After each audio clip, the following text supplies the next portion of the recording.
দক্ষিণ পশ্চিম মৌসুমি বায়ু সক্রিয় থাকায় দেশের 3 বিভাগে ভারী বৃষ্টিপাতের পূর্বাভাস দেওয়া হয়েছে। শনিবার 5ই জুলাই ভারী বৃষ্টিপাতের সতর্কবার্তায় এ তথ্য জানানো হয়। এতে বলা হয়, দক্ষিণ পশ্চিম মৌসুমি বায়ু সক্রিয়তার কারণে শনিবার সকাল 10টা থেকে পরবর্তী 24 ঘন্টায় চট্টগ্রাম, খুলনা ও বরিশাল বিভাগের কোথাও কোথাও ভারী থেকে অতি ভারী বৃষ্টি হতে পারে।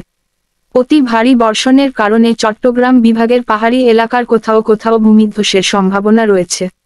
সেই সঙ্গে ভারী বর্ষণজনিত কারণে চট্টগ্রাম মহানগরীর কোথাও কোথাও অস্থায়ীভাবে জলাবদ্ধতা তৈরি হতে পারে।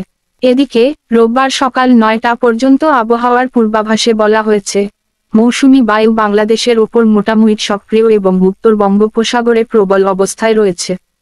এ অবস্থায় খুলনা, বরিশাল, চট্টগ্রাম ও সিলেট বিভাগের অধিকাংশ জায়গায় এবং রংপুর, রাজশাহী, ঢাকা ও ময়মনসিংহ বিভাগের অনেক জায়গায় বজ্রসহ বৃষ্টি হতে পারে।